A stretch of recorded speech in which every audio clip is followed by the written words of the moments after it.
Chandigarh, a serene and beautiful city in the northern part of India, is a marvel of modern architecture and is aptly called the City Beautiful.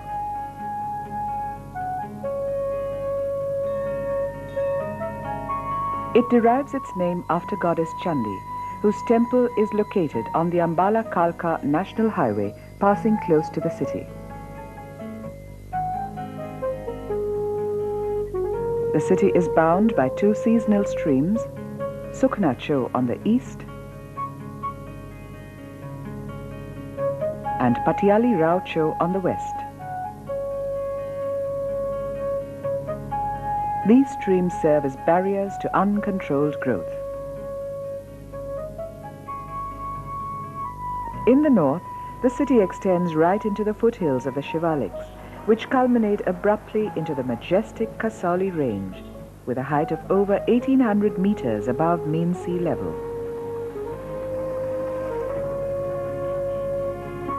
Le Corbusier, the distinguished French architect and chief planner of Chandigarh, on seeing the site remarked, "The terrain chosen offers not a single difficulty of topography, not a single difficulty of subsoil and natural drainage of water, and permits the automatic irrigation of the limitless green wards of the city."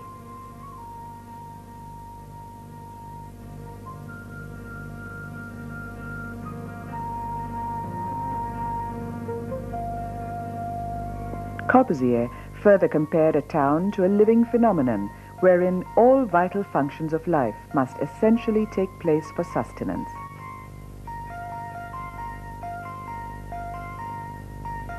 According to him, town planning must be sensitively done so as to be sympathetic to the people.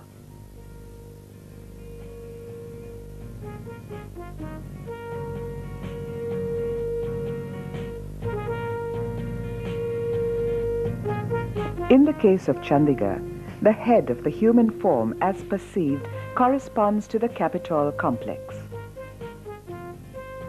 wherein the essential functions of thinking,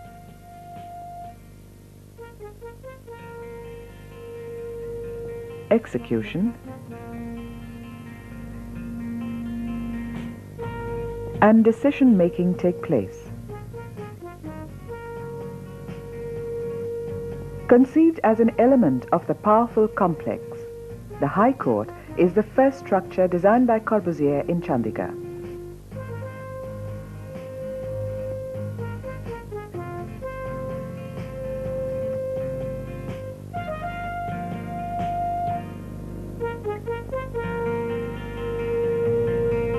The educational institutions and the industrial belt constitute the two arms. The educational institutions, or the instructional zone on the western fringe of the city, comprising the Punjab Engineering College,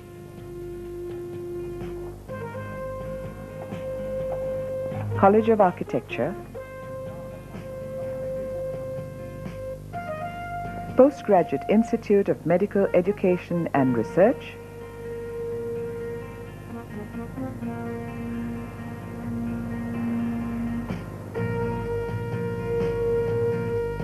and Punjab University impart an academic environment of high order.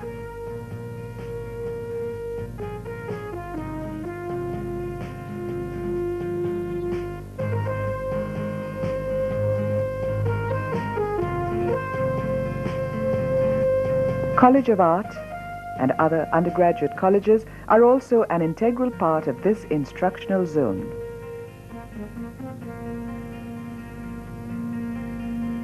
The industrial belt lies on the southeast side of the city.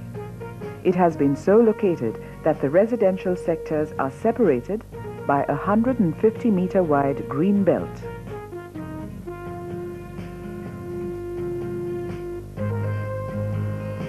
The prevailing direction of wind carries the smoke of the chimneys away from the city. The city centre, or the main business-cum-shopping complex in Sector 17, may be compared to the heart and abdomen of the human form. Here, the movement of people is primarily in connection with their business and commercial activity.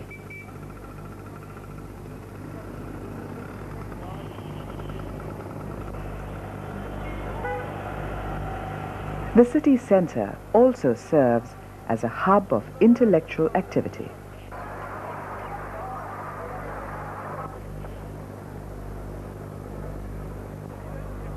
Magnificent study in the use of materials and space is possible at some of the buildings in this civic centre.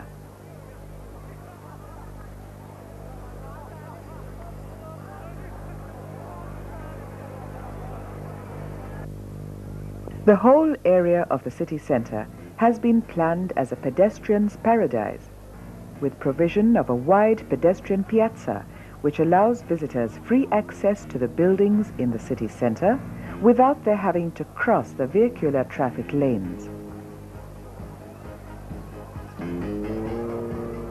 A blend of cultural heritage of India and modernity can be seen at the extensive piazzas. An atmosphere of sociability and intimacy.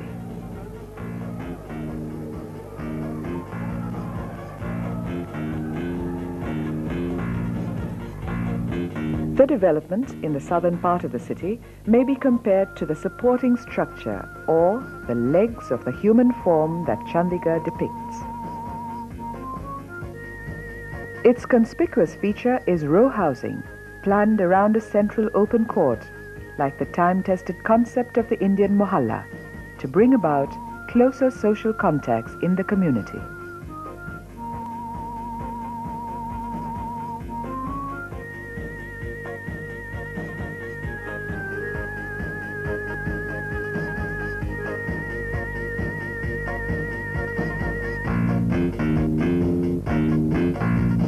The green spaces which have been abundantly planned in the city fulfill the respiratory function of living Chandigarh, giving the city a colourful and soothing look, so very essential for its healthy growth.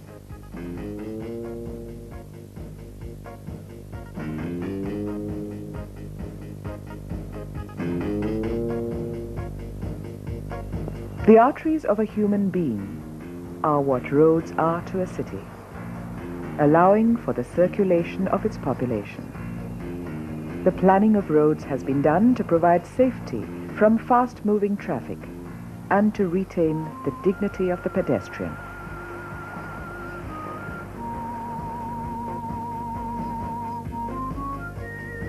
The city has been so planned as to cater to the principal functions of living and working.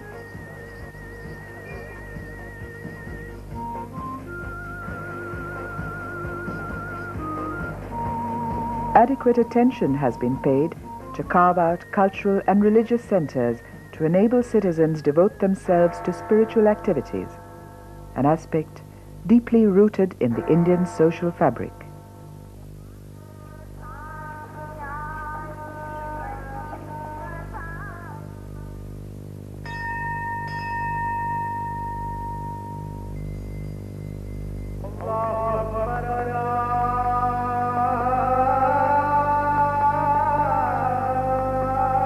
One such magnificent center for cultural and spiritual uplift is the Gandhi Bhavan, a beautiful lotus-like structure afloat in a pool of water.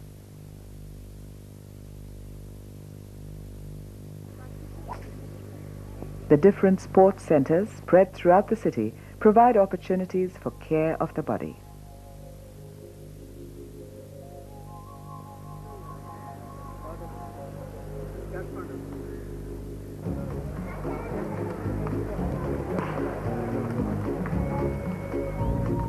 The basic planning unit of the city is a sector. The initial plan provides for 47 sectors, each about 100 hectares in area. The sector is so designed that all daily functions of life can be carried on peacefully in the interior, leaving the boundary roads free for circulation of fast traffic.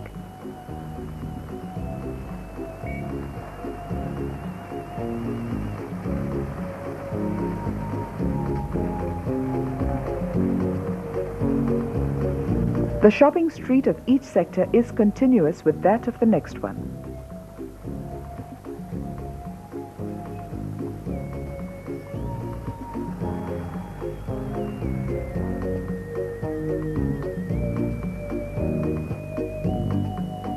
No house is more than 10 to 15 minutes walk from the farthest shop in the sector.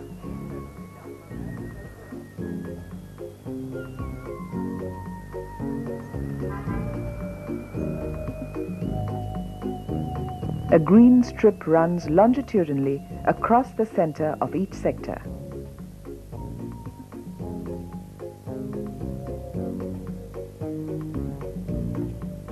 The sector meets the neighborhood concept with nursery schools, secondary schools, health centers, and religious buildings all being located within it.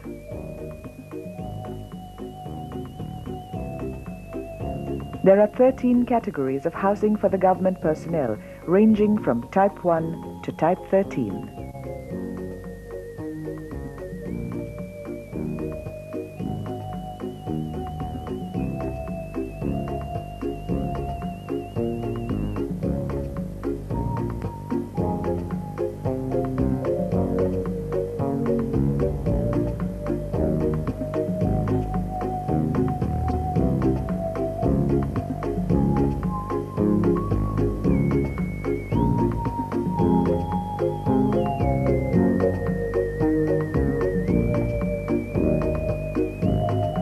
The lowest category house, that is Type 13 in Chandigarh, comprises a small two-room quarter, complete with all facilities, like a kitchen, a veranda, a courtyard, and a toilet. This construction is a remarkable study in the field of low-cost housing, having been built in the late 1950s at a cost of 3,500 rupees only.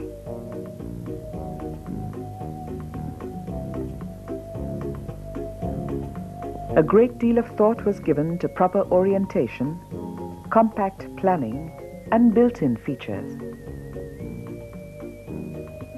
The simple and efficient structures present a picture of total harmony with the environment.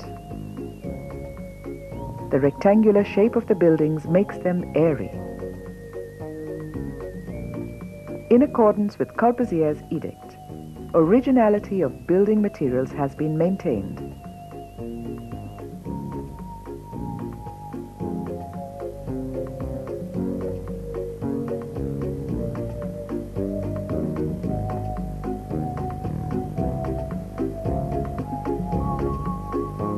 Natural features such as rubble, stone,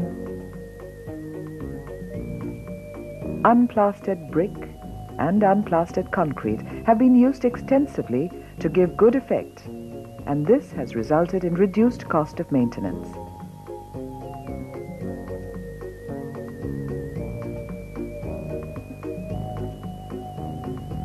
The State Guest House of the Chandigarh administration is an example of symphony in brickwork. Another imposing structure is the Art Gallery, which was the last structure designed by Corbusier in Chandigarh. Adding to the beauty of the city is the Sukna Lake, created artificially by building a dam across the seasonal stream called Sukna Cho. This place is a gift of the creators of Chandigarh to the citizens, to be at one with nature and away from the hubbub of city life.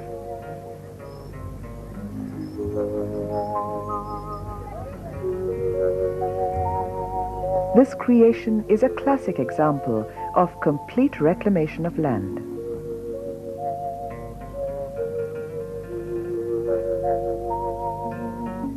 The Rose Garden, situated near the city center, is considered the largest garden of its kind in Asia. It has earned for Chandigarh the favorite epithet, City of Roses.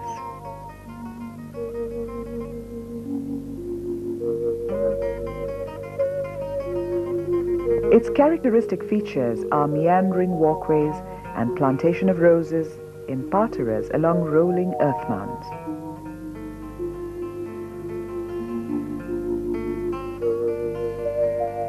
Another landmark in the city is a unique rock garden tucked away in the thick forest area close to the Capitol complex.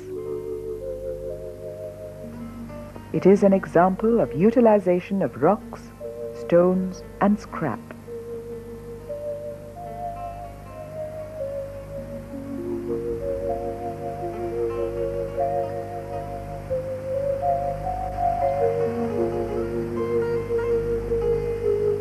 This garden, made up of countless assorted rocks and boulders of varied sizes and colors, transformed into art objects and fashion forms, is not only a beautiful place, but also provides tranquility and peace of mind to the visitors. One of the most striking objects is Le Corbusier's open hand. A hand to give and a hand to receive, open for receiving the created richness and open for distribution to its own people and others. It is now the official emblem of Chandigarh.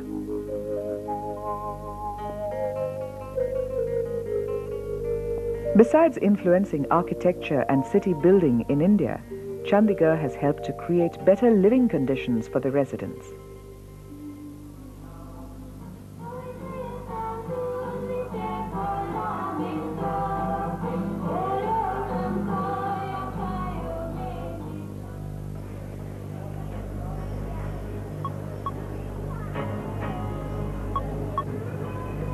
Any visitor to the city cannot but appreciate its openness, straight, elegant roads with rows of trees,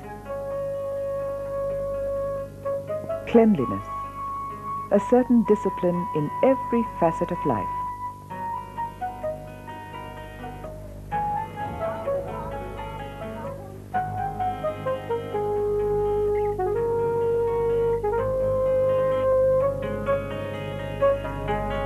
Over the years, the city has grown and prospered tremendously to become a great educational center and a focus of composite culture.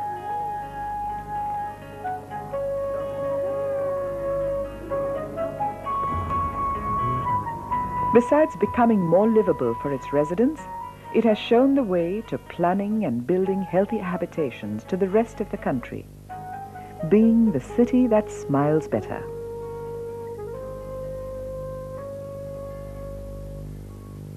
Like our first Prime Minister, the late Pandit Jawaharlal Nehru had said about Chandigarh,